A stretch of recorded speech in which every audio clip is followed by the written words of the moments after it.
ਸਤਿ ਸ਼੍ਰੀ ਅਕਾਲ ਜੀ। Unmute uncut 'ਚ ਤੁਹਾਡਾ ਸਭ ਦਾ ਸਵਾਗਤ ਹੈ। ਮੈਂ ਅਮਨਪ੍ਰੀਤ ਕੌਰ। ਉਮੀਦ ਕਰਦੇ ਹਾਂ ਤੁਸੀਂ ਸਾਰੇ ਠੀਕ ਹੋਵੋਗੇ। ਅੱਜ ਮੇਰੇ ਨਾਲ ਇਸ ਪ੍ਰੋਗਰਾਮ 'ਚ ਬੈਠੇ ਨੇ ਇੱਕ ਬਹੁਤ ਹੀ ਸਵੀਟ ਜਿਹੇ ਗੈਸਟ ਐਕਟਰੈਸ ਨੇ, ਜਿਨ੍ਹਾਂ ਨੇ ਨਾ ਸਿਰਫ ਪੰਜਾਬੀ ਇੰਡਸਟਰੀ, ਹਿੰਦੀ ਬਲਕਿ ਸਾਊਥ 'ਚ ਵੀ ਉਹ ਕੰਮ ਕਰ ਰਹੇ ਨੇ। ਤੇ ਇਸ ਵਕਤ ਉਹ ਸਾਊਥ ਦੀ ਇੱਕ ਤਮਿਲ ਫਿਲਮ ਸੈਲਮਨ 3D ਵਿੱਚ ਕੰਮ ਕਰ ਰਹੇ ਨੇ। ਉਹਨਾਂ ਨੇ ਪੰਜਾਬ ਦੇ ਵਿੱਚ ਵੀ ਕੰਮ ਕੀਤਾ ਹੈ। ਸਾਡੇ ਜਿਹੜੇ ਕੁਛ ਬਿਹਤਰੀਨ ਸਿੰਗਰਸ ਹਰਭਜਨ ਮਾਨ, ਗੁਰਦਾਸ ਮਾਨ ਉਹਨਾਂ ਦੇ ਨਾਲ ਉਹਨਾਂ ਨੇ ਮੂਵੀਜ਼ ਵਿੱਚ ਕੰਮ ਕੀਤਾ ਹੈ। ਤੇ ਇਸ ਵਕਤ ਉਹ ਤਮਿਲ 'ਚ ਕੰਮ ਕਰ ਰਹੇ ਨੇ ਤੇ ਉਹਦੇ 'ਚ ਲੀਡ ਰੋਲ ਨਿਭਾ ਰਹੇ ਨੇ। ਮੇਰੇ ਨਾਲ ਨੇ ਜੋਨੀਤਾ ਡੋਡਾ ਮੈਮ। ਸਤਿ ਸ਼੍ਰੀ ਅਕਾਲ। ਸਤਿ ਸ਼੍ਰੀ ਅਕਾਲ। ਬਹੁਤ ਵਧੀਆ, ਥੈਂਕ ਯੂ। ਓਕੇ, ਸੋ ਸਭ ਤੋਂ ਪਹਿਲਾਂ ਸੈਲਮਨ 3D ਦੀ ਤਾਂ ਗੱਲ ਕਰਾਂਗੇ, ਬਟ ਸਭ ਤੋਂ ਪਹਿਲਾਂ ਇਹ ਗੱਲ ਕਰਨੀ ਹੈ ਕਿ ਪੰਜਾਬੀ ਇੰਡਸਟਰੀ 'ਚ ਕਹਿ ਸਕਦੇ ਹਾਂ ਲੈਜੈਂਡ ਸਿੰਗਰਸ ਜਿਹੜੇ ਆਪਣੇ ਹਰਭਜਨ ਮਾਨ ਤੇ ਗੁਰਦਾਸ ਮਾਨ, ਉਹਨਾਂ ਨਾਲ ਕੰਮ ਕਰਨ ਤੋਂ ਬਾਅਦ ਹਿੰਦੀ 'ਚ ਫਿਰ ਸਾਊਥ ਦੇ ਵਿੱਚ ਹੁਣ ਤਮਿਲ 'ਚ ਇਸ ਸਬਬ ਕਿਵੇਂ ਬਣਿਆ? ਇਹ ਸਾਰਾ ਸਫ਼ਰ ਜਿਹੜਾ ਹੈ ਮੈਂ ਤੁਹਾਡੇ ਤੋਂ ਜਾਣਨਾ ਚਾਹੁੰਦੀ ਕਿਵੇਂ ਦਾ ਰਿਹਾ ਹੁਣ ਤੱਕ? ਸਫ਼ਰ ਬਹੁਤ ਵਧੀਆ ਜਰਨੀ। ਸੋ ਐਕਚੁਅਲੀ ਮੇਰੀ ਜਰਨੀ ਸ਼ੁਰੂ ਹੀ ਹੋਈ ਸੀਗੀ like okay, first started with Hindi. ਫਿਰ ਮੈਂ ਜਿਹੜੀ ਸਭ ਤੋਂ ਪਹਿਲਾਂ ਫਿਲਮ ਕੀਤੀ that was a south film. ਤੇ ਉਸ ਤੋਂ ਬਾਅਦ ਮੇਰਾ ਪੰਜਾਬੀ ਡੈਬਿਊ ਹੋਇਆ ਸੀਗਾ। ਸੋ ਸਾਊਥ ਐਕਚੁਅਲੀ ਸਟਾਰਟਡ ਪਹਿਲਾਂ ਤੇ ਫਿਰ Punjabi. And it's been a pleasure because Punjabi ਮੇਰੀ ਆਪਣੀ ਮਾਂ ਬੋਲੀ ਹੈ। ਤੇ ਤੁਸੀਂ ਹਮੇਸ਼ਾ ਚਾਹੁੰਦੇ ਹੋ ਕਿ ਜਦੋਂ ਤੁਸੀਂ ਕਲਾਕਾਰ ਹੋ ਤੁਸੀਂ ਆਪਣੀ ਭਾਸ਼ਾ ਵਿੱਚ ਜ਼ਰੂਰ ਕੰਮ ਕਰੋ। ਐਂਡ ਉਹ ਸੁਪਨਾ ਬਹੁਤ ਵਧੀਆ ਤਰੀਕੇ ਨਾਲ ਸ਼ੁਰੂ ਹੋਇਆ। So I feel really glad and ਸਫ਼ਰ ਬਹੁਤ ਵਧੀਆ ਚੱਲ ਰਿਹਾ। ਓਕੇ, ਸਾਊਥ ਦੇ ਵਿੱਚ ਤੁਸੀਂ ਹੁਣ ਕੰਮ ਕੀਤਾ। ਪਹਿਲਾਂ ਤਾਂ ਸੈਲਮਨ 3D ਦੀ ਬਹੁਤ ਬਹੁਤ ਕੰਗ੍ਰੈਚੁਲੇਸ਼ਨ। 30 ਜੂਨ ਨੂੰ ਆ ਜਾਣੀ ਹੈ ਫਿਲਮ। ਤਾਂ ਇਸ ਫਿਲਮ ਬਾਰੇ ਥੋੜ੍ਹਾ ਜਿਹਾ ਦੱਸੋ, ਆਪਣਾ ਰੋਲ ਥੋੜ੍ਹਾ ਜਿਹਾ ਦੱਸੋ, ਤੁਸੀਂ ਕਿਵੇਂ ਦਾ ਰੋਲ ਨਿਭਾ ਰਹੇ ਹੋ ਇਹਦੇ 'ਚ? ਸੋ ਸੈਲਮਨ 3D ਐਕਚੁਅਲੀ ਇੰਡੀਆ ਦੀ ਪਹਿਲੀ ਰੋਮਾਂਟਿਕ 3D ਫਿਲਮ ਹੈ। ਸੋ ਤੁਹਾਨੂੰ when you while you growing up, ਜਦੋਂ ਤੁਸੀਂ ਬੱਚੇ ਹੁੰਦੇ ਹੋ ਤੁਸੀਂ ਸੁਣਦੇ ਹੋ ਨਾ ਕਿ ਇਹ ਬਣੇ ਇੰਡੀਆ ਦੀ ਫਰਸਟ IPS, ਇਹ ਬਣੇ ਇੰਡੀਆ ਦੇ ਫਰਸਟ ਤੇ ਮੈਨੂੰ ਹਮੇਸ਼ਾ ਹੁੰਦਾ ਸੀ ਯਾਰ ਕੋਈ ਇਹੋ ਜਿਹੀ ਚੀਜ਼ ਹੋਵੇ ਜਿਹੜੀ ਮੇਰੇ ਨਾਲ ਨਾਮ ਨਾਲ ਜੁੜੇ ਕਿ ਅੱਛਾ ਇਹ ਸਭ ਤੋਂ ਪਹਿਲੀ ਵਾਰ ਮੈਂ ਕੀਤਾ ਸੀ। ਸੋ ਆਈ ਥਿੰਕ ਬਾਬਾ ਜੀ ਨੇ ਸੁਣ ਲਿਆ। ਐਂਡ ਸੋ ਇਹ ਇੰਡੀਆ ਦੀ ਪਹਿਲੀ ਰੋਮਾਂਟਿਕ 3D ਫਿਲਮ ਹੈ, ਫੈਮਿਲੀ ਫਿਲਮ। ਸੋ ਮੈਂ ਹਮੇਸ਼ਾ ਲਾਈਕ ਕਹਿੰਦੀ ਹਾਂ ਹੋਰ ਇੰਟਰਵਿਊ 'ਚ it's like a home grown 3D film. ਤੇ ਸਭ ਤੋਂ ਪਹਿਲਾਂ ਤਾਂ ਉਹ ਇੱਕ ਖਾਸੀਅਤ ਹੈ ਫਿਲਮ ਦੀ। ਐਂਡ ਦੂਜੀ ਵੱਡੀ ਖਾਸੀਅਤ ਫਿਲਮ ਦੀ ਇਹ ਹੈ ਕਿ ਇਹ ਪਹਿਲੀ ਫਿਲਮ ਹੈ ਜਿਹੜੀ 8 ਲੈਂਗੁਏਜਿਸ 'ਚ ਰਿਲੀਜ਼ ਹੋ ਰਹੀ ਹੈ। So first essential language Tamil, ਉਸ ਤੋਂ ਬਾਅਦ ਤੇਲਗੂ, ਕੰਨੜ, ਮਲਿਆਲਮ, ਬੰਗਾਲੀ, ਹਿੰਦੀ, ਇੰਗਲਿਸ਼, ਮਰਾਠੀ। ਤੇ ਅਸੀਂ ਐਕਚੁਅਲੀ ਲਾਈਕ ਫਿਲਮ ਦੇ ਵਿੱਚ 6 ਗਾਣੇ ਆ। ਵੀ ਐਕਚੁਅਲੀ ਪ੍ਰੋਡਿਊਸਡ 42 ਸੌਂਗਸ, 42 ਗਾਣੇ ਅਸੀਂ ਪ੍ਰੋਡਿਊਸ ਕੀਤੇ ਇਸ ਫਿਲਮ ਦੇ ਲਈ। ਐਂਡ ਜਿਹੜਾ ਪਹਿਲਾ ਹੀ ਸੌਂਗ ਸੀਗਾ ਕਾਦਿਲੇ ਕਵੀਏ, it's been a huge viral hit, ਬਹੁਤ ਵੱਡਾ ਹਿੱਟ ਰਿਹਾ ਵਰਲਡ ਵਾਈਡ। ਸੋ ਤੁਹਾਨੂੰ ਬਹੁਤ ਅੱਛਾ ਲੱਗਦਾ। ਐਂਡ ਸੈਲਮਨ 'ਚ ਜਿਹੜਾ ਮੇਰਾ ਰੋਲ ਹੈ, ਆਈ ਪਲੇ ਸਮੀਰਾ। ਸਮੀਰਾ ਇੱਕ ਮੇਰੇ ਤੋਂ ਬਹੁਤ ਵੱਖਰੀ ਆ, ਬਹੁਤ ਜ਼ਿਆਦਾ ਵੱਖ ਕਿਰਦਾਰ ਹੈ। ਤੇ ਇਟਸ ਲਾਈਕ ਆਲਵੇਜ਼ ਹੈ ਨਾ, ਥੋੜ੍ਹਾ ਡਿਫਿਕਲਟ ਹੁੰਦਾ ਜਦ ਤੁਸੀਂ ਰਿਲੇਟ ਨਹੀਂ ਕਰਦੇ, ਬਟ ਐਜ਼ ਐਨ ਐਕਟਰ ਉਹ ਚੈਲੰਜਿੰਗ ਹੁੰਦਾ ਐਂਡ ਮਜ਼ਾ ਵੀ ਆਉਂਦਾ ਫਿਰ ਉਹਨੂੰ ਕਰਨ ਲਈ, ਬਿਕੋਜ਼ ਤੁਹਾਡੇ ਕੋਲ ਕੋਈ ਇਮੋਸ਼ਨਲ ਮੈਮਰੀ ਨਹੀਂ ਹੁੰਦੀ ਉਸ ਕਿਰਦਾਰ ਦੀ ਕਿ ਉਹ ਕਿੱਦਾਂ ਬਿਹੇਵ ਕਰਦਾ, ਉਹ ਕੀ ਕਰੇਗਾ। ਸੋ ਉਹ ਟੋਟਲੀ ਜਿੱਦਾਂ ਉਹ ਲਿਖਿਆ ਗਿਆ ਕਿ ਉਹ ਕੀ, ਉਹਦੀ ਸੋਚ ਕੀ ਹੈ ਉਹਦੇ ਉੱਤੇ ਹੈ। So I play a very well established business woman ਜਿਹੜੀ ਇੱਕ ਵੱਡੀ ਬਿਜ਼ਨਸ ਅੰਪਾਇਰ ਨੂੰ ਰਨ ਕਰ ਰਹੀ ਹੈ। ਐਂਡ ਆਪਣੇ ਹਸਬੈਂਡ ਦੇ ਨਾਲ ਉਹ ਦੁਬਈ ਰਹਿੰਦੇ ਨੇ। So that's the character, brief, basic. Really yeah. So ਇਹ ਤਮਿਲ, ਕਿਉਂਕਿ ਬੀਇੰਗ ਅ ਪੰਜਾਬੀ, ਤਮਿਲ ਜਾਂ ਸਾਊਥ ਦੀਆਂ ਲੈਂਗੁਏਜਸ ਨੂੰ ਅਡੋਪਟ ਕਰਨਾ, ਉਹਨਾਂ ਦੇ ਕਲਚਰ ਨੂੰ ਅਡੋਪਟ ਕਰਨਾ ਕਿੰਨਾ ਕੁ ਈਜ਼ੀ ਸੀ ਜਾਂ ਔਖਾ ਸੀਗਾ? ਸੋ ਸਭ ਤੋਂ ਪਹਿਲਾਂ ਜਦੋਂ ਮੈਂ ਸਭ ਤੋਂ ਫਸਟ ਫਿਲਮ ਕੀਤੀ, ਉਹ ਪਹਿਲਾਂ 3-4 ਦਿਨ ਮੇਰੇ ਲਈ ਸੀਗਾ ਲਾਈਕ ਡਿਫਿਕਲਟ, ਕਿਉਂਕਿ ਆਪਾਂ ਬੀਇੰਗ ਪੰਜਾਬੀਜ਼ ਬਹੁਤ ਹੀ ਡਿਫਰੈਂਟ ਵਰਜ਼ਨ 'ਚ ਰਹੇ ਹਾਂ, ਹੈ ਨਾ। ਤੇ what you speak is Hindi, English, Punjabi. ਤੇ ਬਿਲਕੁਲ। ਐਂਡ ਫਿਰ ਸੋ ਪਹਿਲਾਂ ਜਦੋਂ ਸਭ ਤੋਂ ਪਹਿਲੀ ਵਾਰ ਮੈਂ ਫਿਲਮ ਕਰ ਰਹੀ ਸੀ, ਉਸ ਵੇਲੇ ਮੈਨੂੰ ਇੱਦਾਂ ਲੱਗਾ ਕਿ ਬਾਬਾ ਜੀ ਫਸਾਤਾ ਕੀ ਹੋਇਆ। But that was it. ਉਹ ਜਿਹੜੇ ਫਸਟ ਇੱਕ ਦਿਨ ਸੀਗਾ and I then at that time I think I actually spoke to one of my friends ਜੋ ਬਹੁਤ ਵੱਡੇ ਸਿੰਗਰ ਨੇ। ਅਤੇ ਉਹਨਾਂ ਨੇ ਮੈਨੂੰ ਕਿਹਾ ਕਿ ਅਸੀਂ ਵੀ ਤਾਂ ਗਾਉਂਦੇ ਹਾਂ ਨਾ, ਅਤੇ you just think and do it. ਬਸ ਓਨਾ ਜਿਹਾ ਸੀਗਾ ਟਾਈਮ। ਉਸ ਤੋਂ ਬਾਅਦ ਮੈਨੂੰ ਇੱਕ ਬਹੁਤ ਵਧੀਆ ਚੈਲੰਜ ਲੱਗਿਆ ਉਹ ਲੈਂਗੁਏਜ ਆਪਣੇ ਤੋਂ ਵੱਖ ਜਿਹੜੀ ਹੈਗੀ ਹੈ ਉਹਦੇ 'ਚ ਕੰਮ ਕਰਨਾ। ਬਿਕੋਜ਼ ਕੀ ਹੁੰਦਾ ਜਦ ਤੁਸੀਂ ਇੰਨੇ ਵੱਖਰੇ ਕਲਚਰਸ 'ਚ ਕੰਮ ਕਰਦੇ ਹੋ, ਤੁਹਾਨੂੰ ਬਹੁਤ ਡਿਫਰੈਂਟ ਸਟੋਰੀਜ਼ ਮਿਲਦੀਆਂ ਹਨ ਐਜ਼ ਐਨ ਐਕਟਰ।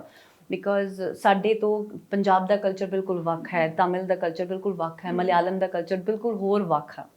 ਤੋ ਬਹੁਤ ਵੱਖਰੀਆਂ ਸਟੋਰੀਜ਼ ਕਿਰਦਾਰ ਤੁਹਾਨੂੰ ਕਰਨ ਨੂੰ ਮਿਲਦੇ, ਤਾਂ ਮੈਨੂੰ ਉਹ ਚੈਲੰਜ ਬਹੁਤ ਜ਼ਿਆਦਾ ਵਧੀਆ ਲੱਗਦਾ। ਸੋ ਜਿਹੜਾ ਭਾਸ਼ਾ ਦਾ ਚੈਲੰਜ ਹੈ ਉਹ ਫਿਰ ਆਟੋਮੈਟਿਕਲੀ ਘੱਟ ਹੋ ਜਾਂਦਾ ਹੈ। ਮੁਸ਼ਕਿਲ ਬਹੁਤ ਹੈ ਬਟ ਇੰਨਾ ਆਸਾਨ ਨਹੀਂ ਹੈਗਾ, ਬਟ ਜਦੋਂ ਤੁਸੀਂ ਕੰਮ ਕਰਦੇ ਰਹਿੰਦੇ ਹੋ ਤਾਂ ਤੁਹਾਨੂੰ ਥੋੜ੍ਹਾ ਬੈਟਰ ਸਮਝ ਆਉਣਾ ਸ਼ੁਰੂ ਹੋ ਜਾਂਦਾ। ਸੋ ਟੀਮ ਦੇ ਨਾਲ ਕਿਵੇਂ ਸੀ ਉੱਥੇ, ਕਾਸਟ ਸਾਰੀ ਕਾਸਟ ਦੇ ਨਾਲ ਜਦੋਂ ਬੈਠੇ ਹੋਣਾ ਉਦੋਂ ਉਹ ਮੈਨੂੰ ਲੱਗਦਾ ਜਿਸ ਤਰ੍ਹਾਂ ਅਸੀਂ ਪੰਜਾਬ 'ਚ ਜਦੋਂ ਕੋਈ ਨਵਾਂ ਐਕਟਰ ਆਉਂਦਾ ਕਿਸੇ ਹੋਰ ਇੰਡਸਟਰੀ ਤੋਂ, ਅਸੀਂ ਉਹਨਾਂ ਨੂੰ ਸਿਖਾਉਂਦੇ ਹਾਂ ਵੀ ਤੁਸੀਂ ਪੰਜਾਬੀ 'ਚ ਇਹ ਬੋਲੋ, ਉਹ ਤੁਹਾਨੂੰ ਸਿਖਾਉਂਦੇ ਹੋਣਗੇ ਕਿ ਇਹ ਬੋਲ ਕੇ ਦਿਖਾਓ। ਈਵਨ ਜੇ ਤੁਸੀਂ ਇੰਟਰਵਿਊਜ਼ ਦੇਖੋਗੇ ਉਹਦੇ ਵਿੱਚ ਵੀ ਇੱਦਾਂ ਹੋ ਰਿਹਾ ਕਿ ਫਿਰ ਕਹਿਣਗੇ ਕਿ ਚਲੋ ਨਹੀਂ ਆਪ ਬੋਲੋ, ਤੁਸੀਂ ਬੋਲੋ, ਇਹ ਤੁਸੀਂ ਬੋਲ ਕੇ ਦੱਸਣਾ, ਅਤੇ ਫਿਰ ਉਹ ਮੈਨੂੰ ਉਹਦੇ ਵਿੱਚ ਹੀ ਸਿਖਾ ਰਹੇ ਹੁੰਦੇ and I will say that. ਅਤੇ ਟੀਮ ਮੇਰੀ ਬਹੁਤ ਅੱਛੀ ਸੀ, ਲਾਈਕ ਸਪੈਸ਼ਲੀ ਸੈਲਮਨ ਦੀ ਟੀਮ। ਉੱਦਾਂ ਮੈਂ ਤੁਹਾਨੂੰ ਦੱਸੂੰਗੀ ਜਦੋਂ ਕੋਈ ਵੀ ਹਿੰਦੀ ਐਕਟਰ ਜਾਂ non language speaking actor south ਦੀ ਭਾਸ਼ਾ ਵਿੱਚ ਕੰਮ ਕਰਦਾ, ਅਤੇ you always have a associate director, assistant director dedicated ਤੁਹਾਡੇ ਲਈ, ਜਿਹੜਾ ਇੰਗਲਿਸ਼ ਜਾਂ ਹਿੰਦੀ ਬਹੁਤ ਚੰਗੀ ਤਰ੍ਹਾਂ ਜਾਣਦੇ ਨੇ। ਸੋ ਉਹਦੇ ਕਰਕੇ ਈਜ਼ੀ ਹੋ ਜਾਂਦਾ ਸਮਝਣਾ ਭਾਸ਼ਾ ਨੂੰ। ਸੋ ਯਾ ਦੈਟਸ ਹਾਊ ਇਟ ਵਾਜ਼। ਅਤੇ ਪੂਰੀ ਟੀਮ ਦੇ ਨਾਲ ਫੋਰਚੂਨੇਟਲੀ ਜ਼ਿਆਦਾਤਰ ਸਾਰੇ ਲੋਕ ਇੰਗਲਿਸ਼ ਬੋਲਦੇ ਸੀਗੇ, ਅਤੇ ਮਤਲਬ ਸਮਝ ਜਾਂਦੇ ਸੀ ਥੋੜ੍ਹਾ। It will be like so but ਕੰਮ ਨਿਕਲ ਜਾਂਦਾ ਵਧੀਆ। ਸੋ ਤਮਿਲ ਦਾ ਕੋਈ ਉਹਨਾਂ ਨੇ ਐਸਾ ਤੁਹਾਨੂੰ ਡਾਇਲੌਗ ਸਿਖਾਇਆ ਹੋਵੇ ਕਿ ਇਹ ਬੋਲਣਾ ਹੈ? ਮੈਨੂੰ ਯਾਦ ਨਹੀਂ ਰਹਿੰਦਾ, ਬਟ ਮੈਨੂੰ ਇੱਕ ਕੰਨੜ ਡਾਇਲੌਗ ਹੈ ਜਿਹੜਾ ਹਮੇਸ਼ਾ ਮੈਨੂੰ ਯਾਦ ਰਹਿੰਦਾ, ਐਂਡ ਇਟਸ ਲਾਈਕ ਇਹ ਜਾਸਤੀ ਮਾਤਾਟੇਦੀਆ, ਵਿਚ ਮੀਨਸ ਤੁਮ ਬਹੁਤ ਬੋਲਤੇ ਹੋ। ਅੱਛਾ, ਮੈਨੂੰ ਲੱਗਦਾ ਜਦੋਂ ਆਪਾਂ ਕੋਈ ਹੋਰ ਲੈਂਗੁਏਜ ਸਿੱਖਦੇ, ਖਾਸ ਕਰਕੇ ਸਾਊਥ ਦੀਆਂ ਲੈਂਗੁਏਜਸ ਈਜ਼ੀ ਨਹੀਂ ਆ, ਬਟ ਸਿੱਖ ਕੇ ਉਸ ਸੈਕਿੰਡਸ ਬਾਅਦ ਹੀ ਉਹ ਸਭ ਨਿਕਲ ਜਾਂਦਾ ਕਿ ਨਹੀਂ ਇਹ ਹੁਣ ਨਹੀਂ ਯਾਦ ਰਹਿਣਾ।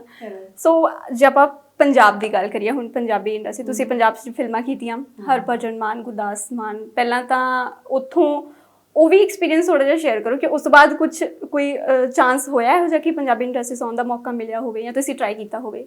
ਅਰੇ ਮੌਕਾ ਤਾਂ ਹਮੇਸ਼ਾ ਹੀ ਲਾਈਕ ਰਿਹਾ ਹੈ, because you know I'm essentially a Punjabi, but I think ਕਿਉਂਕਿ ਮੈਂ ਬੋਂਬੇ ਰਹਿੰਦੀ ਹਾਂ ਜ਼ਿਆਦਾ, ਤਾਂ ਸੋ ਇੱਕ ਫॉल ਉੱਥੇ ਦਾ ਰਿਹਾ ਹੈ ਜ਼ਿਆਦਾ। ਬਟ ਜਦੋਂ ਵੀ ਕੋਈ ਬਹੁਤ ਵਧੀਆ ਸਬਜੈਕਟ ਵਾਪਸ ਆਏਗਾ ਵਿਚ ਕਮਸ ਫਰੋਮ ਪੰਜਾਬੀ, ਤਾਂ ਡੈਫੀਨਿਟਲੀ ਡੂ ਇਟ। ਇੱਦਾਂ ਦਾ ਨਹੀਂ ਹੈਗਾ, ਮੈਨੂੰ ਲੱਗਦਾ। ਸੋ ਮੈਂ ਵਾਪਸ ਆ ਕੇ ਕੁਛ ਨਾ ਕੁਛ ਜ਼ਰੂਰ ਕਰ ਲੈਂਦੀ ਹਾਂ। ਮੈਂ ਪਤਾ ਸਿੰਘਾਂ ਦਾ ਵੈਰੀ ਕੀਤੀ, ਫਿਰ ਜਿਹੜੀ ਫਿਲਮ ਮੈਂ ਆਪ ਡਾਇਰੈਕਟ ਕੀਤੀ ਸ਼ਾਰਟ ਹੀਰ ਅਨਸਟੋਪੇਬਲ, ਉਹ ਪੰਜਾਬੀ ਵਿੱਚ ਕੀਤੀ।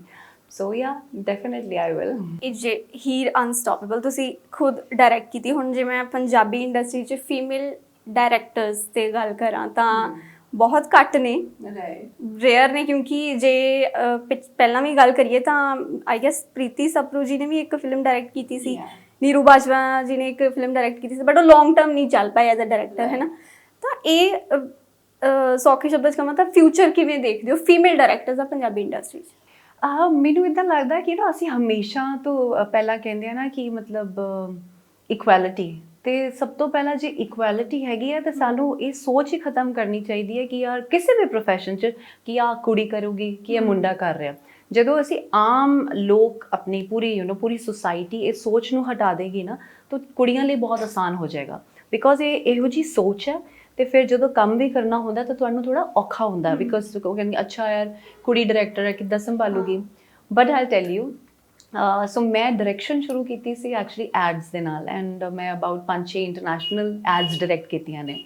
ਐਂਡ ਉਸ ਤੋਂ ਬਾਅਦ ਹੀਰ ਅਨਸਟੋਪੇਬਲ ਹੈਪਨਡ, ਐਂਡ ਉਹਨਾਂ ਨੇ ਮੈਨੂੰ ਸਾਹਮਣੇ ਤੋਂ ਅਪਰੋਚ ਕੀਤਾ and they wanted me to direct it. ਅਤੇ ਉਸ ਵੇਲੇ ਮੈਨੂੰ ਵੀ ਇੱਕ ਇਹ ਸੀਗਾ ਥੋਟ ਪ੍ਰੋਸੈਸ ਨਾ ਕਿ ਕਿਉਂਕਿ ਮੈਂ ਐਕਟਰ ਹਾਂ, ਅਤੇ ਮੈਨੂੰ ਕਈ ਲੋਕਾਂ ਨੇ ਇਹ ਕਿਹਾ ਕਿ ਤੁਸੀਂ ਹਾਲੇ ਐਕਟ ਕਰ ਰਹੇ ਹੋ, ਅਤੇ you know there is a long journey still, and ਤੁਸੀਂ ਲੀਡ ਕਰ ਰਹੇ ਹੋ, ਅਤੇ ਤੁਸੀਂ ਜੇ ਡਾਇਰੈਕਟ ਕਰੋਗੇ maybe you know directors will be scared ਤੁਹਾਨੂੰ ਲੈਣ ਨੂੰ ਕਿ ਯਾਰ ਇਹ ਤਾਂ ਆਪ ਡਾਇਰੈਕਟਰ ਹੈ ਇਹਨੂੰ। ਅਤੇ ਬਟ ਮੈਂ ਹਮੇਸ਼ਾ ਤੋਂ ਨਾ ਇਹ ਬਿਲੀਵ ਕੀਤਾ ਕਿ ਤੁਸੀਂ ਜੋ ਵੀ ਕਰਨਾ ਚਾਹੁੰਦੇ ਹੋ ਤੁਸੀਂ ਉਹਨੂੰ ਉਸ ਟਾਈਮ ਵਿੱਚ ਕਰੋ, ਰਾਦਰ ਦੈਨ ਕਿ ਇਹ ਸੋਚ ਕੇ ਕਿ ਜਦੋਂ ਇਹ ਮੁੱਕ ਜਾਏਗਾ ਅਸੀਂ ਫੇਰ ਕਰਾਂਗੇ। ਲਾਈਫ ਇਜ਼ ਸ਼ਾਰਟ, ਤੁਹਾਨੂੰ ਜਦੋਂ ਦਿਲ ਕਰਦਾ ਕਿ ਯਾਰ ਹੁਣ ਇਹ ਟਾਈਮ ਹੈ, ਮੈਨੂੰ ਇਹ ਚੀਜ਼ ਕਰਨੀ ਹੈ, ਮੈਂ ਇਹ ਚੀਜ਼ ਮਸਟ ਟਰਾਈ ਕਰਾਂ, ਤਾਂ ਤੁਸੀਂ ਕਰੋ। ਐਂਡ ਫੋਰਚੂਨੇਟਲੀ ਇੱਦਾਂ ਦਾ ਕੁਛ ਨਹੀਂ ਹੋਇਆ। ਮੈਨੂੰ ਸਾਰੀ ਈਵਨ ਮੇਰੀ ਪੰਜਾਬ ਇੰਡਸਟਰੀ ਤੋਂ ਮੈਂ ਬਹੁਤ ਸਾਰੇ ਫਰੈਂਡਸ ਦਾ ਫੋਨ ਆਇਆ, ਲਾਈਕ ਫਿਲਮ ਇੰਡਸਟਰੀ ਤੋਂ, ਜਿਨ੍ਹਾਂ ਨੇ ਦੇ ਵਰ like so happy because I one the best director for my very first film, ਅਤੇ ਫਿਲਮ ਆਫੀਸ਼ੀਅਲ ਸਿਲੈਕਸ਼ਨ ਸੀਗੀ 5 ਇੰਟਰਨੈਸ਼ਨਲ ਫਿਲਮ ਫੈਸਟੀਵਲ ਵਿੱਚ। ਤੇ ਮੈਨੂੰ ਬਹੁਤ ਫੋਨ ਆਏ, ਸਾਰਿਆਂ ਨੇ ਬਹੁਤ ਮੁਬਾਰਕਾਂ ਦਿੱਤੀਆਂ, ਦੇ ਵਰ ਵੈਰੀ ਹੈਪੀ ਐਂਡ ਦੇ ਵਰ ਲਾਈਕ ਯਾਰ ਅਗਲੀ ਫਿਲਮ ਕਦੋਂ ਸ਼ੁਰੂ ਕਰਨੀ ਹੈ, ਅਸੀਂ ਵੀ ਨਾਲ ਆ। ਮੈਂ ਉਸ ਵੇਲੇ ਇਨਫੈਕਟ ਮਧੁਰ ਭੰਡਾਰਕਰ ਨਾਲ ਫਿਲਮ ਕਰ ਰਹੀ ਸੀ, ਤੇ ਉਹ ਮੇਰੇ ਲਈ ਇੱਕ ਵੱਡੀ ਐਗਜ਼ਾਮਪਲ ਹੈ ਜਦੋਂ ਕੋਈ ਕਹਿੰਦਾ ਨਾ ਕਿ ਕਿੱਦਾਂ ਸਪੋਰਟ ਕਰੇਗਾ ਕੋਈ। ਤੇ ਉਹਨਾਂ ਦੀ ਇੱਕ ਫਿਲਮ ਸੀ ਉਸ ਵੇਲੇ ਪੋਸਟ ਪ੍ਰੋਡਕਸ਼ਨ ਵਿੱਚ, ਤੇ ਉਹਨਾਂ ਨੇ ਮੈਨੂੰ ਕਿਹਾ ਜੋਨਿਤਾ ਤੂੰ ਚੈੱਕ ਕਰ ਲੈ ਟ੍ਰੇਲਰ। ਮੈंने कहा डायरेक्टर ਤੁਸੀਂ ਹੋ, ਤੇ ਇਸ ਲਈ ਕੋਈ ਗੱਲ ਨਹੀਂ, ਤੂੰ ਵੀ ਤਾਂ ਹੈਗੀ ਆ, ਤੂੰ ਦੇਖ ਲੈ। So that is the kind of I think great spirit ਇੱਕ ਦੂਜੇ ਨੂੰ ਸਪੋਰਟ ਕਰਨ ਦਾ। ਇਹੋ ਜਿਹੇ ਲੋਕ ਕਿੰਨੇ ਕੁ ਮਿਲੇ? ਕਿਉਂਕਿ ਜ਼ਿਆਦਾਤਰ ਅਸੀਂ ਕਿਸੇ ਨਾਲ ਜਾਂ ਕੁਝ ਕੁ ਲੋਕ ਕਹਿੰਦੇ ਨੇ ਹਨਾ ਕਿ ਕਈ ਵਾਰ ਜਦੋਂ ਅਸੀਂ ਕੰਮ ਵਧੀਆ ਕਰ ਰਹੇ ਹੁੰਦੇ ਤਾਂ ਲੱਤਾਂ ਖਿੱਚਣ ਵਾਲੇ ਵੀ ਜ਼ਰੂਰ ਮਿਲਦੇ ਨੇ ਹਨਾ।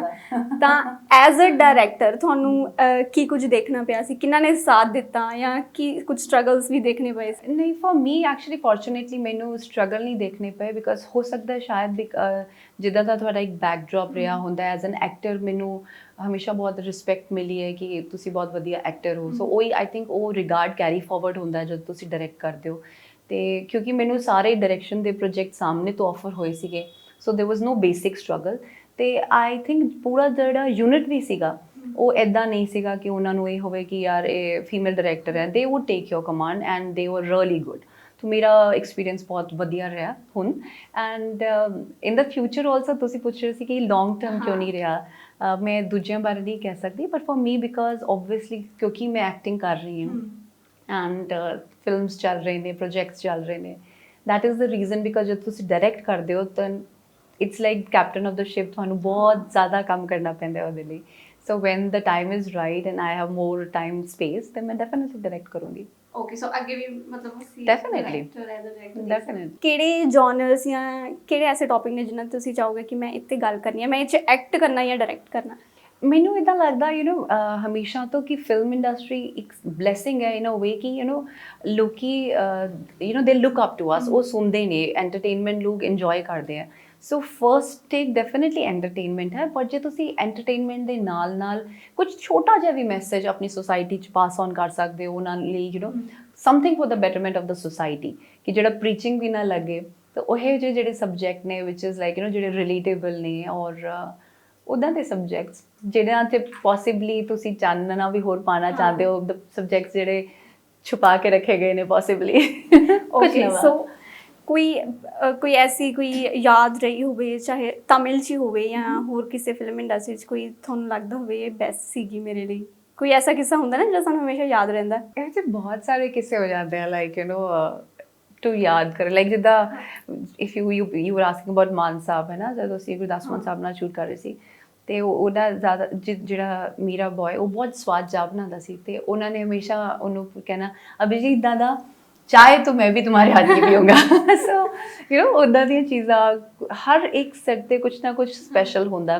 ਹੁਣ ਜਦੋਂ ਅਸੀਂ ਸਲਮਨ ਸ਼ੂਟ ਕਰ ਰਹੇ ਸੀਗੇ, ਜਿਹੜਾ ਸੌਂਗ ਕਾਦਲੇ ਕਾ ਵੀ ਇਹ ਬਹੁਤ ਵੱਡਾ ਹਿੱਟ ਹੋਇਆ, ਉਹਦਾ ਜੇ ਮੈਂ ਕਿੱਸਾ ਦੱਸਾਂ, ਜਦੋਂ ਅਸੀਂ ਸ਼ੂਟ ਕਰ ਰਹੇ ਸੀ, ਜਿਹੜੇ ਵਾਟਰਫਾਲਸ ਹੈ ਸੌਂਗ ਦੇ ਵਿੱਚ, they are the same waterfalls ਜਿਹੜੇ ਤੁਸੀਂ ਬਾਹੂਬਲੀ 'ਚ ਵੀ ਦੇਖੇ ਨੇ, ਅਤੇ ਉੱਥੇ ਪਹੁੰਚਣ ਲਈ ਸਾਨੂੰ ਅੱਧਾ ਘੰਟਾ ਤੁਰ ਕੇ ਜਾਣਾ ਪੈਂਦਾ ਸੀ ਆਫਟਰ ਦਾ ਰੋਡ ਡਰਾਈਵ, ਕਿਉਂਕਿ ਉਹ ਜਿਹੜਾ ਬੜਾ ਟਫ ਟੈਰਨ ਸੀਗਾ, ਅਤੇ ਲਿਟਰਲੀ ਪੈਦਲ with all those costumes and ਸਾਰਾ ਕੁਝ। ਐਂਡ ਮੈਨੂੰ ਇੰਨੇ ਕੁ ਇੰਜਰੀਜ਼ ਹੋਏ ਔਰ ਉਸ ਗਾਣੇ ਨੂੰ ਸ਼ੂਟ ਕਰਕੇ, literally we used to laugh ਜਦੋਂ ਮੈਂ ਵਾਪਸ, ਮਤਲਬ ਮੈਂ ਨੀਲ ਕਾਲੇ ਸਕ੍ਰੈਚਿਸ। ਅਤੇ ਬਟ ਜਦੋਂ ਗਾਣਾ ਇੰਨਾ ਵੱਡਾ ਹਿੱਟ ਹੋ ਗਿਆ, so you just feel so good ਨਾ ਕਿ it's all the efforts are paid, right? So okay, Gurdas Maan ji ਦੀ ਤੁਸੀਂ ਗੱਲ ਕੀਤੀ ਹੈ, ਹਰਭਜਨ ਮਾਨ ਅਤੇ ਗੁਰਦਾਸ ਮਾਨ ਜੀ ਨਾਲ ਫਿਲਮ ਕਰਨਾ ਉਸ ਵਕਤ, ਕਿਉਂਕਿ ਉਹ ਦੌਰ ਜਿਹੜਾ ਸੀ, ਹੁਣ ਤਾਂ ਚਲੋ ਕਾਫੀ ਗਰੋਥ ਆ ਗਈ ਪੰਜਾਬੀ ਇੰਡਸਟਰੀ, ਬਟ ਉਹ ਵੀ ਇੱਕ ਦੌਰ ਸੀਗਾ ਜਿਹਨੂੰ ਮਤਲਬ ਉਸ ਵਕਤ ਅਸੀਂ ਦੇਖਦੇ ਸੀ ਤੇ ਇੰਝ ਲੱਗਦਾ ਸੀ ਕਿ ਇਹੀ ਫਿਲਮਾਂ ਨੇ, ਹੈ ਨਾ? ਹਾਂ, ਇਹ ਵੱਡਾ ਸੀ ਚੀਜ਼। ਸੋ ਉਸ ਵਕਤ ਨੂੰ ਹੁਣ ਨਾ ਜੇ ਤੁਸੀਂ ਰਿਲੇਟ ਕਰਕੇ ਦੇਖਣਾ ਹੋਵੇ ਤਾਂ ਕਿਵੇਂ ਦੇਖਦੇ ਹੋ, ਐਂਡ ਤੁਹਾਡਾ ਖੁਦ ਦਾ ਐਕਸਪੀਰੀਅੰਸ ਉਸ ਵਕਤ ਉਹਨਾਂ ਦੇ ਨਾਲ, ਕਿਉਂਕਿ ਇਸ ਵਕਤ ਅਸੀਂ ਉਹਨਾਂ ਨੂੰ ਇੱਕ ਲੈਜੈਂਡ ਸਿੰਗਰਸ ਦੀ ਤਰ੍ਹਾਂ ਦੇਖਦੇ ਹਾਂ। They were legends even then, and I was, obviously I was starting my career, ਤੇ it's always a great feeling, ਜਦ ਤੁਸੀਂ ਆਪ, it's like ਤੁਸੀਂ ਬੱਚੇ ਹੋ and you're working with a legend, it's an amazing feeling, ਹੈ ਨਾ? ਤੁਸੀਂ ਇੰਨਾ ਸਿੱਖਦੇ ਹੋ ਉਹਨਾਂ ਦੀ ਐਕਸਪੀਰੀਅੰਸ ਤੋਂ, ਉਹਨਾਂ ਦੇ ਨੇਚਰ ਤੋਂ, ਉਹਨਾਂ ਦਾ ਤੌਰ ਤਰੀਕੇ ਕਿ ਜਾਂ ਜਿੱਦਾਂ ਮਾਨ ਸਾਹਿਬ ਉਹਨਾਂ ਦਾ ਨਮਾਨਾਪਨ ਹੀ ਸੋ ਸਵੀਟ ਜਿੱਦਾਂ ਉਹ ਗੱਲ ਕਰਦੇ ਨੇ। So it's always I think ਤੁਸੀਂ ਮੈਂ ਹਰ ਇੱਕ ਤੋਂ ਸਿੱਖਦੀ ਹਾਂ, ਨੋਟ ਕਿ just from the legends but from everyone, ਤੁਹਾਨੂੰ ਪਤਾ ਨਹੀਂ ਲੱਗਦਾ ਕੌਣ ਤੁਹਾਨੂੰ ਛੋਟੀ ਜਿਹੀ ਚੀਜ਼ ਸਿਖਾ ਕੇ ਚਲਾ ਜਾਂਦਾ। So it was great to make a start, and also because old time Punjabi industry was growing again and has kind of just established ਪਹਿਲਾਂ ਇੱਕ ਟਾਈਮ ਸੀਗਾ ਜਦੋਂ ਬਹੁਤ ਵੱਡੀ ਸੀ ਸਾਡੀ ਇੰਡਸਟਰੀ and ਜਦੋਂ ਅਸੀਂ possibly ਸੀਗੇ ਵੀ ਨਹੀਂ and then ਵਾਪਸ ਉਹ ਦੌਰ ਸ਼ੁਰੂ ਹੋਇਆ and then ਉਹੀ ਸਾਰੇ legends ਦੇ ਨਾਲ ਕੰਮ ਕਰਨਾ।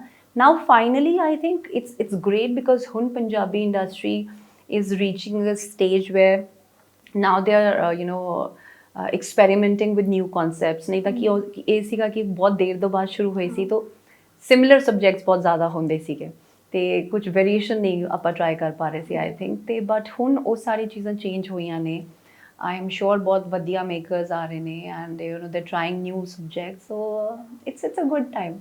ਤੁਸੀਂ ਕਦੋਂ ਮਤਲਬ ਇਹ ਸੋਚਿਆ ਸੀਗਾ ਕਿ ਮਤਲਬ ਇਸੇ ਲਾਈਨ 'ਚ ਆਉਣਾ, ਇਸੇ ਫੀਲਡ 'ਚ ਆਉਣਾ, ਜਾਂ ਫਿਰ ਇਹ ਇੱਕ ਬਣ ਗਿਆ ਬਸ ਰੱਬ ਵੱਲੋਂ ਰਾਹ ਮਿਲ ਗਿਆ? ਮੈਂ ਕਦੇ ਨਹੀਂ ਸੋਚਿਆ ਸੀ। ਇਫ ਯੂ ਵਿਲ ਮੇਰੀ ਪੁਰਾਣੀ ਕੋਈ ਵੀ ਇੰਟਰਵਿਊ ਖੋਲ ਕੇ ਦੇਖੋਗੇ ਮੈਂ ਕਹਿੰਦੀ ਹਾਂ I became an actor by default। ਰੱਬ ਚਾਹੁੰਦਾ ਸੀ ਇਹਨੂੰ ਐਕਟਰ ਬਣਾਉਣਾ। I was a science student and ਮਤਲਬ ਇੱਕ ਹੁੰਦਾ ਨਾ ਕੁੜੀਆਂ ਸ਼ੀਸ਼ੇ ਅੱਗੇ ਖੜੇ ਹੋ ਜਾਂਦੀਆਂ ਕਹਿੰਦੀਆਂ ਉਹ ਮੈਂ ਕੈਸੀ ਲੱਗ ਰਹੀ ਹੂੰ। ਮੈਂ ਉਹ ਕਦੇ ਨਹੀਂ ਕੀਤਾ, ਕਦੇ ਵੀ ਨਹੀਂ ਕੀਤਾ। ਮੈਨੂੰ ਮੇਰੇ friends when I started as a model ਤੇ ਮੈਨੂੰ ਫੜ ਕੇ ਜ਼ਬਰਦਸਤੀ ਤੇ ਉਹ ਸੇ ਕੁਛ तो कर ले खुद से, you should just look at yourself, do something, and I was like why? ਤੇ ਨਹੀਂ ਮੈਂ ਕਦੇ ਸੋਚਿਆ ਨਹੀਂ ਸੀਗਾ but I think ਕਿਉਂਕਿ ਇੱਕ ਸ਼ਾਇਦ ਬੈਕ ਆਫ ਦਾ ਮਾਈਂਡ ਤੁਸੀਂ ਬਹੁਤ ਸਾਰੇ ਡਿਫਰੈਂਟ ਕਿਰਦਾਰ ਕਰਨਾ ਚਾਹੁੰਦੇ ਸੀ। So universe manifested you to be an actor. ਇੱਕ ਐਕਟਰ ਲਈ ਜਦੋਂ ਕੋਈ ਬਿਲਕੁਲ ਅਲੱਗ, ਜਿਸ ਤਰ੍ਹਾਂ ਤੁਸੀਂ ਕਿਹਾ ਕਿ ਹੁਣ ਇਸ ਫਿਲਮ 'ਚ ਤੁਹਾਡਾ ਕਿਰਦਾਰ ਬਿਲਕੁਲ ਡਿਫਰੈਂਟ ਆ ਰਿਐਲਿਟੀ ਨਾਲੋਂ, ਹੈ ਨਾ, ਤਾਂ ਉਹ ਉਸ ਕਿਰਦਾਰ ਨੂੰ ਅਡੋਪਟ ਕਰਨਾ ਕਿ ਇੱਦਾਂ ਪਲੇ ਕਰਨਾ ਕਿ ਲੋਕ ਆਪਣੇ ਇਮੋਸ਼ਨਸ ਜੋੜ ਸਕਣ, ਹੈ ਨਾ, ਉਹ ਕਿੰਨਾ ਕੁ ਔਖਾ ਹੁੰਦਾ? ਕਿਉਂਕਿ ਕੀ ਚੀਜ਼ਾਂ ਇੱਕ ਐਕਟਰ ਲਈ ਤੁਹਾਡੇ ਹਿਸਾਬ ਨਾਲ ਜ਼ਰੂਰੀ ਹੁੰਦੀਆਂ ਨੇ ਕਿ ਉਹ ਕਿਰਦਾਰ ਨੂੰ ਆਪਣੇ ਅੰਦਰ ਲੈ ਕੇ ਆਉਣਾ? ਇਟਸ ਲਾਈਕ ਬਹੁਤ ਇੰਪੋਰਟੈਂਟ ਆ ਤੁਸੀਂ ਕਿੱਦਾਂ ਪ੍ਰਿਪੇਅਰ ਕਰਦੇ ਹੋ ਆਪਣੇ ਕਿਰਦਾਰ ਲਈ। ਮੈਂ ਨਾਰਮਲੀ ਆਈਮ ਅ ਸਪੌਂਟੇਨੀਅਸ ਐਕਟਰ, ਸੋ ਮੈਂ ਬਹੁਤ ਜ਼ਿਆਦਾ ਪ੍ਰਿਪਰੇਸ਼ਨ ਨਹੀਂ ਕਰਦੀ। ਲਾਈਕ ਮੈਂ ਆਪਣੇ ਬਾਰ ਜਿੱਦਾਂ ਰੱਟਾ ਨਹੀਂ ਲਾਉਂਦੀ ਉਹ ਨਹੀਂ ਕਰ ਸਕਦੀ ਮੈਂ ਬਟ ਜਦੋਂ ਤੁਸੀਂ ਕੁਝ ਬਹੁਤ ਡਿਫਰੈਂਟ ਕਰ ਰਹੇ ਹੁੰਦੇ ਹੋ ਤੁਹਾਨੂੰ ਡੈਫੀਨੇਟਲੀ ਉਸ ਕਿਰਦਾਰ ਦੀਆਂ ਬਰੀਕੀਆਂ ਨੂੰ ਸਮਝਣ ਲਈ ਉਹਦਾ ਮਾਈਂਡਸੈਟ, ਬਿਕੋਜ਼ ਤੁਸੀਂ ਐਗਜ਼ੈਕਟਲੀ ਇੱਕ ਦੂਜੇ ਇਨਸਾਨ ਦੀ ਜੀਵਨੀ ਕਹਿ ਰਹੇ ਹੋ, ਉਹਦੀ ਲਾਈਫ ਸਟਰਗਲਸ, ਉਹਦੀ ਹਾਰ, ਉਹਦੀ ਜਿੱਤ, ਉਹਦੇ ਇਮੋਸ਼ਨਸ, ਉਹਦਾ ਦੁੱਖ ਸੁੱਖ ਸਾਰਾ ਤੁਸੀਂ ਰੱਖਣਾ। So you have to prepare, understand ਕਿ ਉਸ ਕਿਰਦਾਰ ਦਾ ਜੋ ਸਾਈਕ ਉਹ ਕਿੱਦਾਂ ਦੀ ਹੈਗੀ ਆ, ਡਾਇਰੈਕਟਰ ਕੀ ਚਾਹ ਰਿਹਾ, ਉਹ ਕੀ ਪੋਰਟਰੇ ਕਰਨਾ ਚਾਹੁੰਦਾ। ਸੋ ਆਈ ਥਿੰਕ ਪੂਰੀ ਫਿਲਮ ਯੂਨਿਟ ਜਿਹੜੀ ਮਿਹਨਤ ਕਰ ਰਹੀ ਹੁੰਦੀ ਹੈ ਫਾਈਨਲੀ ਤੁਹਾਡੇ ਇੱਕ ਐਕਟਰ ਦੇ ਚਿਹਰੇ 'ਤੇ ਆ ਕੇ, ਉਹਦੀ ਪਰਫੋਰਮੈਂਸ 'ਤੇ ਆ ਕੇ ਦੇ ਥਰੂ ਪੂਰੀ ਹੁੰਦੀ ਆ। ਸੋ ਇਟਸ ਵੈਰੀ ਇੰਪੋਰਟੈਂਟ ਕਿ ਤੁਸੀਂ you do justice to your role. Okay, so ਇੱਕ ਹੋਰ ਚੀਜ਼ ਹੈ ਕਿ ਤੁਸੀਂ ਫਾਊਂਡਰ ਹੋ ਚੰਡੀਗੜ੍ਹ ਫੈਸ਼ਨ ਵੀਕ ਦੇ, ਜੇ ਆਪਾਂ ਉਹਦੇ ਬਾਰੇ ਨਾ ਗੱਲ ਕਰੀਏ ਤਾਂ ਉਹ ਗਲਤ ਹੋਊਗਾ। ਸੋ ਫੈਸ਼ਨ ਕੁੜੀਆਂ 'ਚ ਤਾਂ ਇਹ ਹੁੰਦਾ ਹੀ ਹੈ ਕਿ ਫੈਸ਼ਨ ਬਾਰੇ ਗੱਲ ਕਰਨੀ, ਹੈ ਨਾ। ਚੰਡੀਗੜ੍ਹ ਫੈਸ਼ਨ ਵੀਕ ਹੁਣ ਤੁਸੀਂ ਜਿਹੜੇ ਇਵੈਂਟਸ ਵੀ ਹੁੰਦੇ ਨੇ, ਤਾਂ ਇਹ ਕਿਵੇਂ ਸੋਚਿਆ, ਇਹ ਕਿਵੇਂ ਆਇਆ ਕਿ ਤੁਸੀਂ ਇਹ ਸਟਾਰਟ ਕਰਨਾ ਹੈ? So actually Chandigarh fashion week ਦਾ ਲਾਈਕ ਇੱਕਦਮ ਕਨਸੈਪਟ ਮੇਰੇ ਬ੍ਰਦਰ ਦਾ ਸੀਗਾ, ਹਰਸ਼ਦੀਪ, ਉਹਨਾਂ ਨੇ ਸੋਚਿਆ ਸੀ। And the reason was because ਜੋ ਆਪਾਂ ਗੱਲਾਂ ਕਰਦੇ ਸੀਗੇ, ਮੈਨੂੰ ਇੱਦਾਂ ਲੱਗਦਾ ਕਿ ਟੈਲੈਂਟ ਬਹੁਤ ਜ਼ਿਆਦਾ ਲੇਕਿਨ ਮੌਕੇ ਨਹੀਂ ਮਿਲਦੇ, ਪਲੈਟਫਾਰਮਸ ਨਹੀਂ ਹੈਗੇ। ਤੁਸੀਂ ਆਪ ਵੀ ਦੇਖ ਸਕਦੇ ਹੋ ਬਹੁਤ ਲੋਕੀ ਸਟਰਗਲ ਕਰਦੇ ਰਹਿੰਦੇ ਆ ਪਰ ਮੌਕਾ ਮਿਲਦਾ ਨਹੀਂ, ਪਹੁੰਚ ਨਹੀਂ ਪਾਉਂਦੇ। ਸੋ ਆਪਣੀ ਤਰਫ ਤੋਂ ਸਾਡੀ ਇੱਕ ਕੋਸ਼ਿਸ਼ ਸੀਗੀ ਪਹਿਲੀ ਕਿ ਇੱਕ ਇਹੋ ਜਿਹਾ ਪਲੈਟਫਾਰਮ ਹੋਏ ਜਿਹੜਾ ਬਹੁਤ ਸਾਰੇ ਟੈਲੈਂਟ ਨੂੰ ਮੌਕਾ ਦੇ ਸਕੇ, ਨਾ ਸਿਰਫ ਡਿਜ਼ਾਈਨਰਸ ਨੂੰ, ਨਾ ਸਿਰਫ ਟੌਪ ਡਿਜ਼ਾਈਨਰਸ ਨੂੰ, ਬਲਕਿ ਬਡਿੰਗ ਡਿਜ਼ਾਈਨਰਸ ਨੂੰ ਵੀ, ਸਿਮਿਲਰਲੀ ਮਾਡਲਸ, ਮੇਕਅਪ ਆਰਟਿਸਟ, ਹਰ ਤਰ੍ਹਾਂ ਦਾ ਜੋ ਵੀ ਇਸ ਇੰਡਸਟਰੀ ਨਾਲ ਜੁੜੇ ਹੋਏ ਲੋਕ ਨੇ, ਬਹੁਤ ਸਾਰਾ ਹੋਰ ਵੈਂਡਰ ਸਿਸਟਮ ਹੈਗਾ। ਵੀ ਵਾਂਟਡ ਕਿ ਚੰਡੀਗੜ੍ਹ ਇਜ਼ ਮਾਈ ਸਿਟੀ, ਮੇਰਾ ਇੱਥੇ ਜਨਮ ਹੋਇਆ, ਕਿ ਅਸੀਂ how do we give back to this city, ਇਹਨੇ ਸਾਨੂੰ ਬਹੁਤ ਕੁਝ ਦਿੱਤਾ। ਸੋ ਜੌਬ ਕ੍ਰੀਏਟਸ ਹੋਣਗੀਆਂ ਇਹਦੇ ਨਾਲ। ਸੋ ਦੋਜ਼ ਵਰ ਦ ਬੇਸਿਕ ਫਸਟ ਥਾਟ ਪ੍ਰੋਸੈਸ ਕਿ ਆਪਾਂ ਇੱਦਾਂ ਦਾ ਕੁਝ ਕਰਨਾ ਜਿਹਦੇ ਵਿੱਚ ਹੋਰਾਂ ਨੂੰ ਮੌਕਾ ਵੀ ਜ਼ਰੂਰ ਮਿਲੇ। That was a concept. And ਫਿਰ ਫਰਦਰ ਮੋਰ ਜਿੱਦਾਂ ਸਾਡਾ ਹੈਂਡੀਕ੍ਰਾਫਟ ਹੈ, ਸਾਡੇ ਆਰਟਿਸਨਸ ਨੇ, ਹਿੰਦੁਸਤਾਨ ਦਾ ਇੰਨਾ ਵਧੀਆ ਕਲਚਰ ਹੈਗਾ ਹੈਂਡੀਕ੍ਰਾਫਟ ਦੇ ਵਿੱਚ ਸਾਰੇ 'ਚ, ਉਹਨਾਂ ਕੋਲ ਉੱਦਾਂ ਦੇ ਰਿਸੋਰਸਿਸ ਨਹੀਂ ਹੈਗੇ ਕਿ ਉਹ ਆਪ ਆ ਸਕਣ। ਹੁਣ ਪੂਰਾ ਦਾ ਪੂਰਾ ਜਿਹੜਾ ਵਰਲਡ ਹੈ ਉਹ ਈ-ਕਮਰਸ ਵਰਲਡ ਹੈ, ਰਾਈਟ, ਇੰਟਰਨੈਟ ਦੀ ਦੁਨੀਆ। ਅਤੇ ਜਿਹੜੇ ਵਿਚਾਰੇ ਸਾਡੇ ਹੈਗੇ ਆ ਟੈਕਨੀਸ਼ੀਅਨ ਜਿਨ੍ਹਾਂ ਨੇ ਕਦੇ ਕੰਪਿਊਟਰ ਵੀ ਨਹੀਂ ਦੇਖਿਆ, ਉਹ ਕਿੱਦਾਂ ਰੀਚ ਕਰਨਗੇ? ਬਟ ਉਹਨਾਂ ਦਾ ਟੈਲੈਂਟ ਇੱਦਾਂ ਦਾ ਹੈਗਾ ਜਿਹੜਾ ਵਰਲਡ ਕਲਾਸ ਹੈ।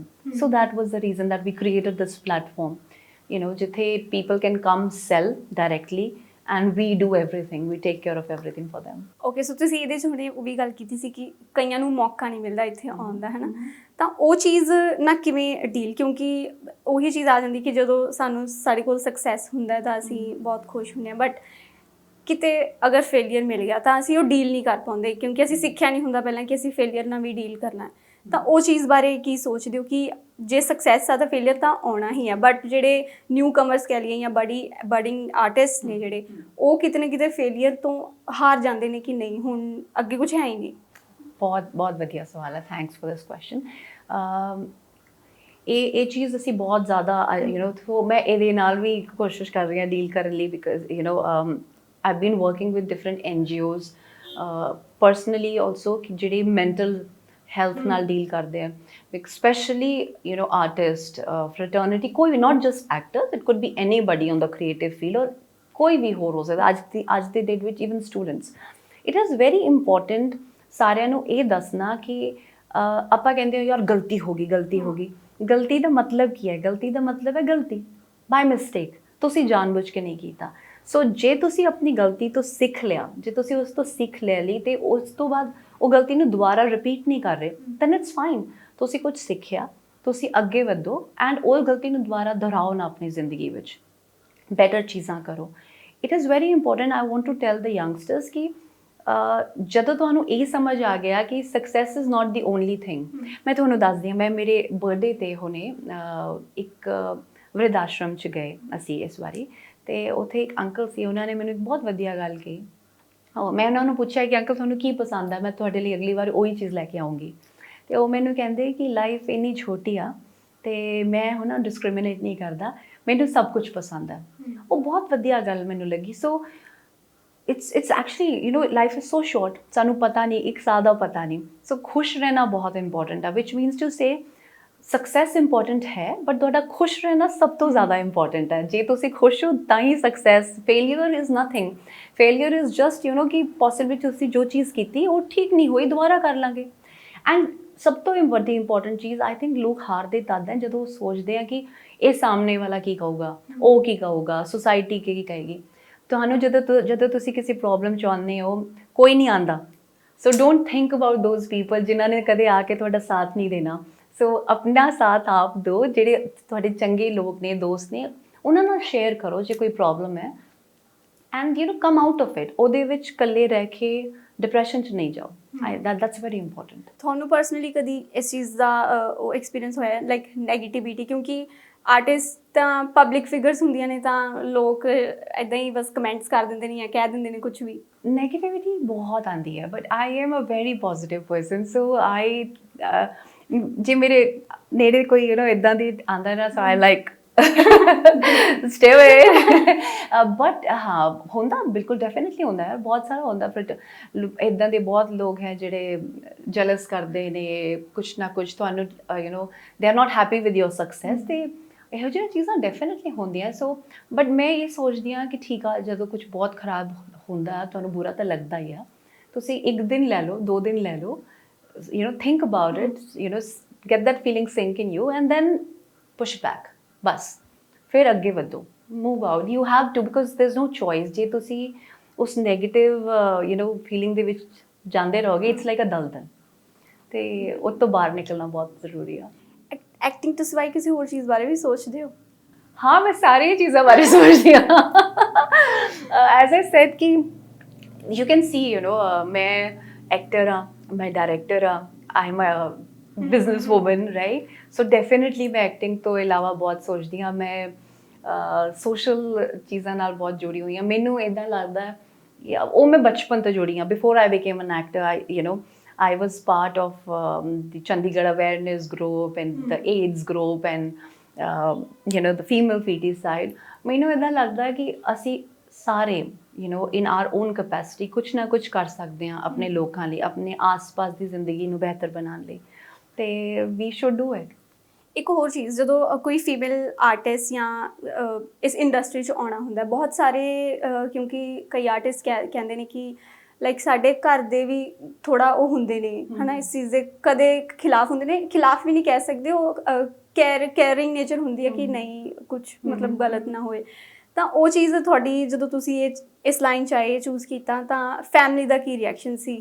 ਆਈ ਥਿੰਕ ਮੇਰੇ ਸਕਸੈਸ ਦਾ ਸਾਰਾ ਰੀਜ਼ਨ ਮੇਰੀ ਫੈਮਿਲੀ ਹੈ, ਬਿਕੋਜ਼ ਮੈਨੂੰ ਇੰਨੀ ਸਪੋਰਟ ਸੀਗੀ ਐਂਡ ਕਿਉਂਕਿ ਮੈਨੂੰ ਇੰਨਾ I think I give the credit to my upbringing. ਉਹਨਾਂ ਨੇ ਇੰਨੀ ਵਧੀਆ ਸੋਚ ਦੇ ਨਾਲ ਸਾਨੂੰ ਯੂ ਨੋ ਬ੍ਰੌਟ ਅਪ ਕੀਤਾ ਐਂਡ ਸਾਨੂੰ ਦੱਸਿਆ ਸਹੀ ਗੱਲ ਦਾ ਫਰਕ ਕੀ ਹੈ।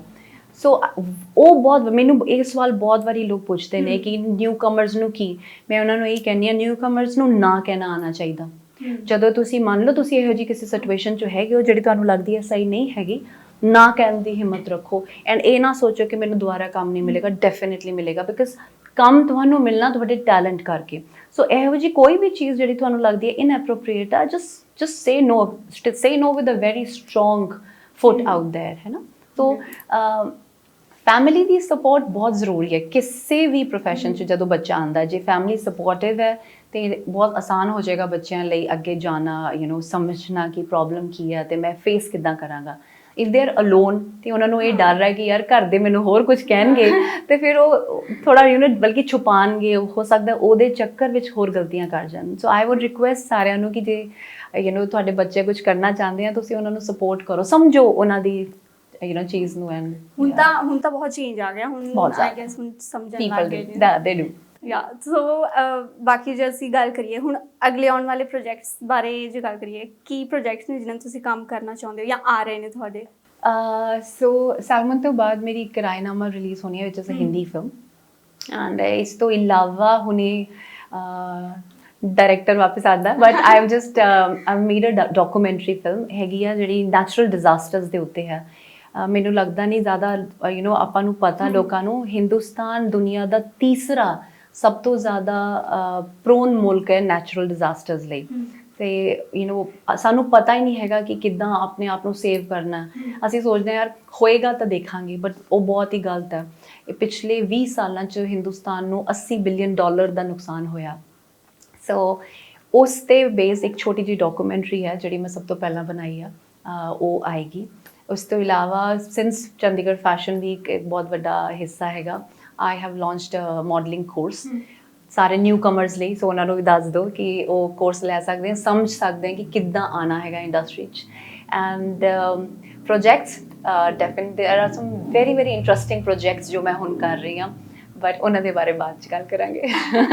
ਸੋ ਨੈਚੁਰਲ ਡਿਜ਼ਾਸਟਰਸ ਦੀ ਜੋ ਤੁਸੀਂ ਗੱਲ ਕੀਤੀ, ਉਹ ਡਾਇਰੈਕਟਰ ਦਿਖਿਆ ਮੈਨੂੰ ਪੂਰੀ ਰਿਸਰਚ ਕਰਕੇ ਕਰਦਾ ਹਾਂ। So actor, director and business woman, ਕਿਹੜੀ ਚੀਜ਼ ਜ਼ਿਆਦਾ ਔਖੀ ਲੱਗਦੀ ਹੈ ਜਾਂ ਕਿਹੜੀ ਚੀਜ਼ 'ਚ ਜ਼ਿਆਦਾ ਉਹ ਕਿ ਇਹ ਤਾਂ ਮੈਂ ਕਰਨਾ ਹੀ ਆ? ਨਹੀਂ, ਆਈ ਥਿੰਕ ਕਰਨਾ ਤਾਂ ਸਾਰਾ ਕੁਝ ਹੀ ਆ ਇੱਦਾਂ ਦੀ ਜਿਹੜੀ ਜਿਸ ਟਾਈਮ ਮੈਂ ਜਦੋਂ ਮੈਂ ਛੋਟੀ ਸੀ, ਜਦੋਂ ਕੋਈ ਪੁੱਛਦਾ ਸੀ ਨਾ ਕਿ ਬੇਟੇ ਤੁਹਾਡੀ ਹੌਬੀ ਕੀ ਹੈ, ਮੈਨੂੰ ਪਤਾ ਨਹੀਂ ਹੁੰਦਾ ਸੀ ਕੀ ਜਵਾਬ ਦੇਣਾ, ਬਿਕੋਜ਼ ਮੇਰੀ ਕੋਈ ਫਿਕਸ ਹੌਬੀ ਨਹੀਂ ਹੈ। ਮੈਨੂੰ ਜੋ ਚੀਜ਼ ਉਸ ਟਾਈਮ 'ਤੇ ਚੰਗੀ ਲੱਗਦੀ ਹੈ ਮੈਂ ਉਹ ਕਰਨਾ ਪਸੰਦ ਕਰਦੀ ਹਾਂ। ਸੋ ਮੈਨੂੰ ਸ਼ੌਂਕ ਹੁੰਦਾ, ਫਿਰ ਉਹ ਪੈਸ਼ਨ ਬਣ ਜਾਂਦਾ, ਫਿਰ ਉਹ exactly. So story telling is my passion, films is my passion, to make this world a better place is my passion. ਮੈਨੂੰ ਜੈਨੂਇਨਲੀ ਇੱਦਾਂ ਲੱਗਦਾ ਹੈ ਕਿ ਲਾਈਫ ਛੋਟੀ ਹੈ ਐਂਡ ਅਸੀਂ ਬਹੁਤ ਕੰਪਲਿਕੇਟ ਕਰਦੇ ਹਾਂ ਚੀਜ਼ਾਂ ਨੂੰ। ਜੇ ਆਪਾਂ ਥੋੜ੍ਹਾ ਵਧੀਆ ਬਣਾ ਸਕੀਏ ਨਾ ਤਾਂ ਦੂਜਿਆਂ ਦਾ ਜੀਵਨ ਵੀ ਸੁਖੀ ਹੋ ਜਾਊਗਾ। ਸੋ ਯਾ। ਸੋ ਪੰਜਾਬੀ ਇੰਡਸਟਰੀ 'ਚ ਕਦੋਂ ਆ ਰਹੇ ਹੋ ਫਿਰ ਵਾਪਸ? ਜਦੋਂ ਪੰਜਾਬੀ ਇੰਡਸਟਰੀ ਵੱਲੋਂ ਕੋਈ ਬਹੁਤ ਵਧੀਆ ਆਫਰ ਆਈ, ਪੱਕਾ ਐਜ਼ ਅ ਡਾਇਰੈਕਟਰ ਆ ਜਾਓ। I will. Okay, so film ਆ ਰਹੀ ਹੈ ਤੀਜੂ ਨੂੰ, ਸੈਲਮਨ 3D, ਉਹਦੇ ਤੋਂ ਕੀ ਉਮੀਦਾਂ ਨੇ? ਟੱਚਵੁੱਡ ਸਾਰਿਆਂ ਨੂੰ ਰਿਕੁਐਸਟ ਹੈ ਕਿ ਤੁਸੀਂ ਜਾ ਕੇ ਫਿਲਮ ਦੇਖੋ ਇਨ ਅ ਥੀਏਟਰਸ ਨੀਅਰ ਯੂ। ਬਹੁਤ ਮਿਹਨਤ ਹੈ ਸਲਮਨ 3D, because 3D film normal shoot ਨਹੀਂ ਹੁੰਦੀ। ਜਦੋਂ ਆਪਾਂ ਨੋਰਮਲੀ ਸ਼ੂਟ ਵੀ ਕਰਦੇ ਸੀ, ਜੇ ਤੁਸੀਂ ਉਹ ਸੀਨ ਦੇਖਣਾ ਤਾਂ ਵੀ ਗਲਾਸਿਸ ਲਗਾ ਕੇ ਦੇਖਣਾ ਪੈਂਦਾ ਸੀ, because otherwise you can't see it. So I just hope ਕਿ ਲੋਕਾਂ ਨੂੰ ਮਿਹਨਤ ਪਸੰਦ ਆਏ ਐਂਡ ਉਹ ਥ੍ਰਿਲਰ ਹੈ। ਰੋਮਾਂਟਿਕ ਹੈ, ਬਹੁਤ ਸਾਰੇ ਡਿਫਰੈਂਟ ਜਨਰਸ ਹਨ ਫਿਲਮ ਦੇ ਵਿੱਚ ਐਕਚੁਅਲੀ, ਇੱਕ ਜਨਰ ਦੀ ਫਿਲਮ ਨਹੀਂ ਹੈਗੀ। ਸੋ ਉਮੀਦ ਕਰਦੇ ਹਾਂ ਕਿ ਲੋਕਾਂ ਨੂੰ ਮਿਹਨਤ ਪਸੰਦ ਆਏਗੀ। ਓਕੇ, ਬਹੁਤ ਥੈਂਕ ਯੂ, ਬਹੁਤ ਵਧੀਆ ਲੱਗਾ ਤੁਹਾਡੇ ਨਾਲ ਗੱਲ ਕਰਕੇ। ਸੋ ਇਹ ਸੀ ਮੇਰੇ ਨਾਲ ਜੋਨੀਤਾ ਡੋਡਾ, ਜਿਨ੍ਹਾਂ ਦੀ 30 ਜੂਨ ਨੂੰ ਫਿਲਮ ਆ ਰਹੀ ਹੈ ਸੈਲਮਨ 3D, ਤਮਿਲ 'ਚ ਹੈ, ਹੋਰ ਵੀ ਲੈਂਗੁਏਜਸ ਵਿੱਚ ਰਿਲੀਜ਼ ਹੋ ਰਹੀ ਹੈ। ਸੋ ਤੁਸੀਂ ਜ਼ਰੂਰ ਦੇਖਿਓ। ਅਤੇ ਨਾਲ ਦੀ ਨਾਲ ਜਿੱਦਾਂ ਇਹਨਾਂ ਨੇ ਰਿਵੀਲ ਕਰ ਦਿੱਤਾ ਕਿ ਪੰਜਾਬੀ ਇੰਡਸਟਰੀ 'ਚ ਵੀ ਵਾਪਸ ਆਉਣਗੇ, ਚਾਹੇ ਐਜ਼ ਐਕਟਰ ਹੋਣ ਚਾਹੇ ਡਾਇਰੈਕਟਰ ਹੋਣ। ਸੋ ਅਸੀਂ ਵੇਟ ਕਰਾਂਗੇ। ਬਹੁਤ ਵਧੀਆ ਲੱਗਾ ਗੱਲ ਕਰਕੇ। Thank you. ਸਾਨੂੰ ਦਿਓ ਇਜਾਜ਼ਤ, ਦੇਖਦੇ ਰਹੋ ਦਾ ਅਨਮਿਊਟ।